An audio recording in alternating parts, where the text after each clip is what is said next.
Hello दोस्तों, that's why I teach YouTube channel में आपका स्वागत है। मैं आपको बता दूं कि कितने लड़के अभी तक ऐसे हैं कि बोर्ड वाले लड़के कि अपना हिंदी का जो नया पाठ्यक्रम है 2021 के लिए बोर्ड एग्जामिनेशन के लिए वो लड़के अभी तक नहीं जानते हैं। तो मैं आज वही बातें बताने वाला हूं कि 30% कम किया गया पाठ्यक्रम क्या है। तो मैं आपको बता दूं कि 30% कम किया गया पाठ्यक्रम क्या क्या है। यहाँ पर आप देखेंगे, पहले तो आप हिंदी कक्षा 10 के स्टूडेंट हैं।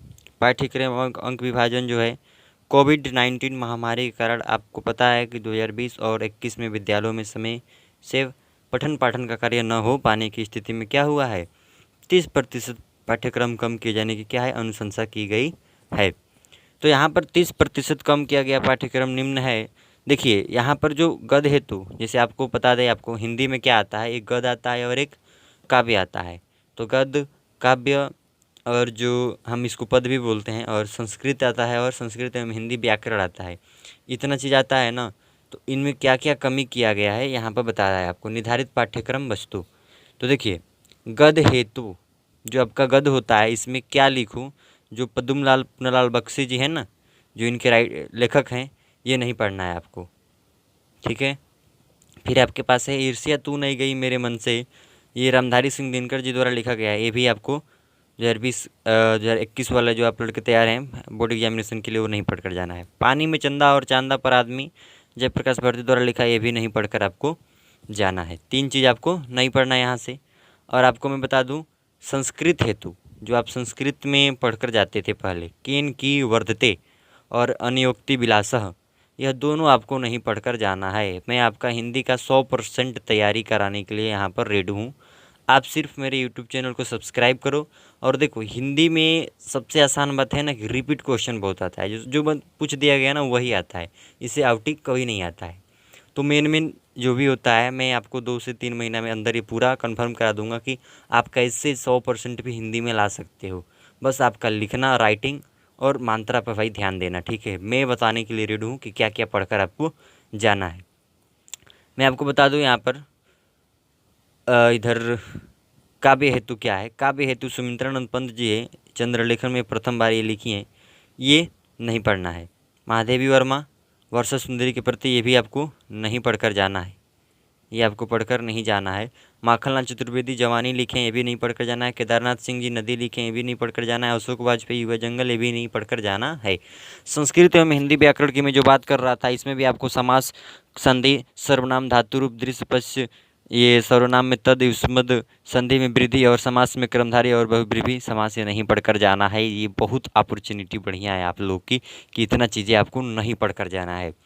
तो आइए हम बताते हैं आपको कि क्या क्या पढ़कर जाना है। जिसे आपको बता दूं, उपयुक्त के अनुक्रम में 70% पाठ्यक्रम निम्नोत है। जो 30% हटा दिया गया है ना 100% सिलेबस में से, वो 70% जो है आपको बता देते हैं कि सिर्फ 70% पढ़ने से ही 100 नंबर मिल जाएगा। ये 30 नंबर तो गया। तो आइए बताते हैं आपको क्या क्या पढ़कर जाना है।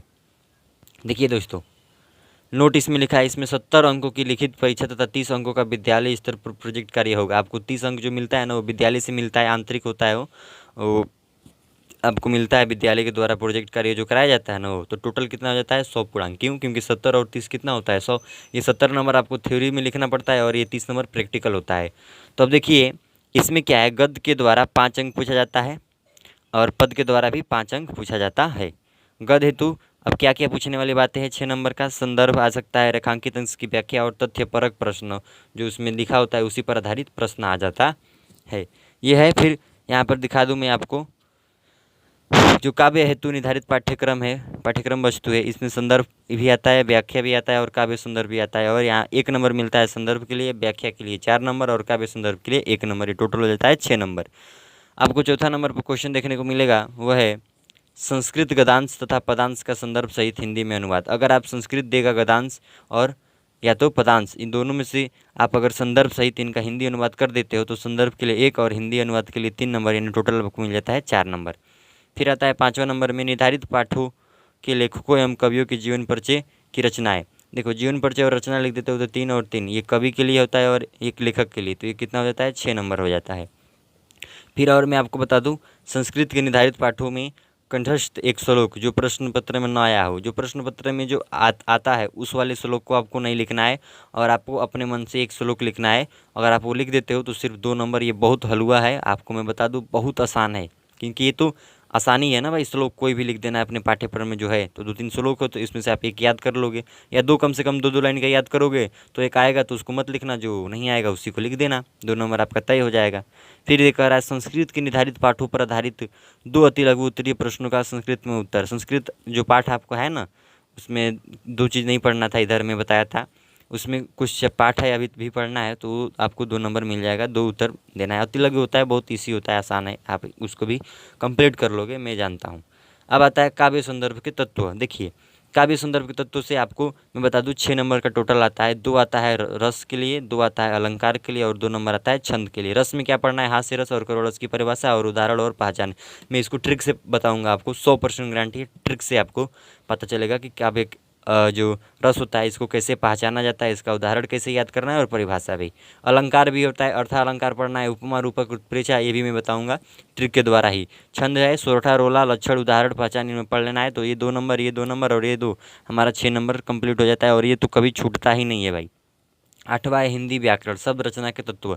देखिए इसमें 11 नंबर आ जाता है हिंदी व्याकरण से। इसमें उपसर्ग, उपसर्ग इतना आसान है ना कि जितना आप कह नहीं सकते हो, बहुत आसान है। अ, अन, अधि, अप, अनु, उप, सह, निर, अभि, परि, सु, इन्हीं से आएगा।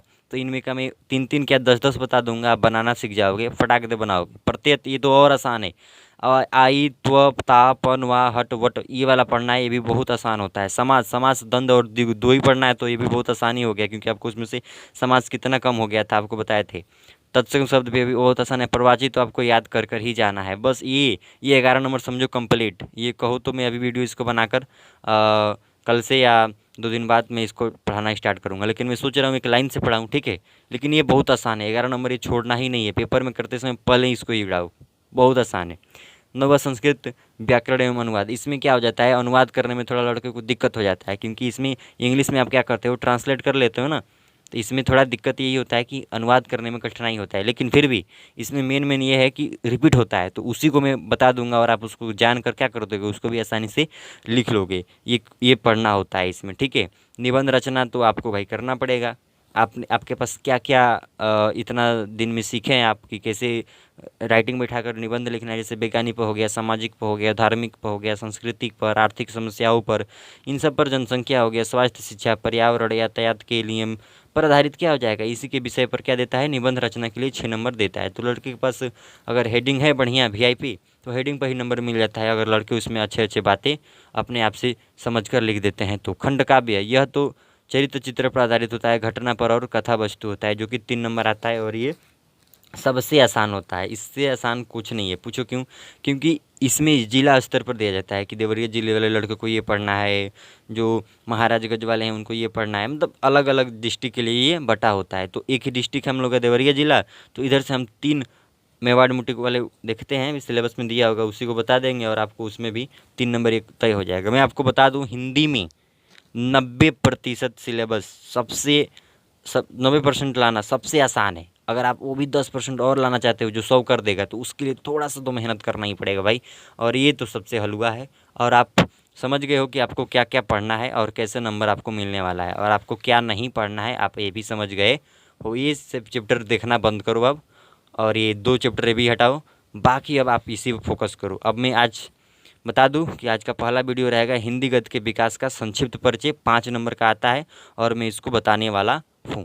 ठीक है ना दोस्तों, तो चलते हैं, मिलते हैं आपको अगले वीडियो में। अगर आपको वीडियो अच्छा लगा है, आपको पता चल गया है कि सिलेबस में क्या क्या नहीं पढ़ना है, तो प्लीज़ आप इस वीडियो को लाइक और शेयर और सब्सक्राइब करिए।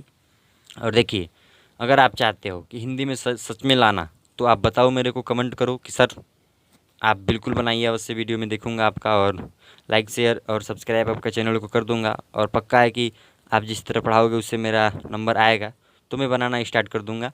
अन्यथा मान लो कि कौन इतना समय देगा, है कि नहीं। तो आप कमेंट करिए। ठीक है दोस्तों, तो उम्मीद करते हैं आपको समझ में आ गया होगा। मैं अपना वीडियो का अब यहीं पर स्टॉप करता हूँ। देखने के लिए धन्यवाद। मिलते हैं आपको।